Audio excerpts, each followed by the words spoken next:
уже закуплен новый автобус на Евро-4 и Евро-5.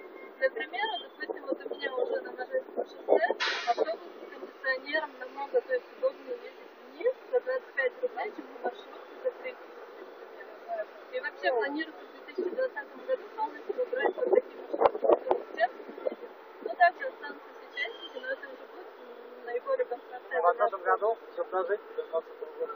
Это да. Завтра будет, а вот за это... Нет, ну это понятно. По крайней мере, срок проекта есть конкретно, уже хорошо. Не знаю, вот давайте насчет трамваев. Трамваи, я считаю, это вообще лишнее. Потому что как бы из-за них пробки здесь. Нет, вот смотрите, допустим, есть такие, как Люблино, Октябрька, вот трамваи реально нужны, это реально обращение граждан.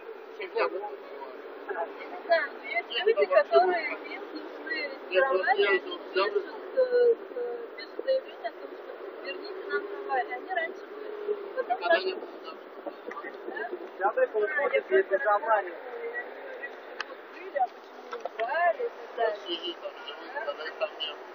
Вот, ну для молодежи почему трамваи это может быть плюсом, потому что сейчас рассматривается трамвай и автобус, ну, скажем так, вот впереди будет какая-то, я не знаю, как назвать, что-то вроде тележки. Вот вы на велике катаетесь, устали, хоп, поставил туда свой велосипед и дальше сел на трамвай и автобус и поехал. Исключить маршрутные такси, как бы вот Это уже сказать. более дороги, чтобы больше места было, меньше пробок, и в этом плане он хочет и потом, сделать вот это. смотрите, общественный транспорт с 2011 года базовая цена остается 25 рублей. Что касается маршрутов, лично у меня они завышаются. Можно было наоборот, например, больше маршрутов, меньше автобусов. Потому что автобус больше занимает, а маршрутки быстрее ездят, и народу как бы больше. И так бы было выгоднее, если бы цена была бы то же самое, как и на автобусе, тогда бы проблем был годом.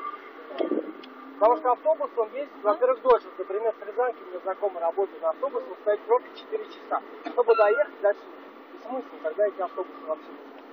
Нужно, понимаете, нужно расширять тогда дорогу, везде эти дороги. Не, вот как раз таки есть, да, идут проекты. А можно две маршрутки пустить, например, там сколько можно человек, то есть вот автобус вмещает сколько человек? Это порядка 100 человек.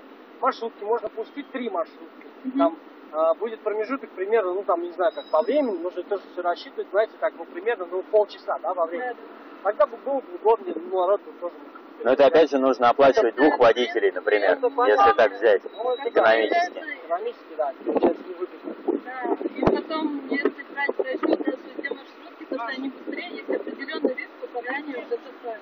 Вот меньше, тем Ну да, ну, много можно об этом говорить, как бы очень долго, поэтому как бы... Понятно. Вот с комфортным городом, я думаю, ну как бы намного яснее будет ситуация, потому что вот вы, наверное, сами видели.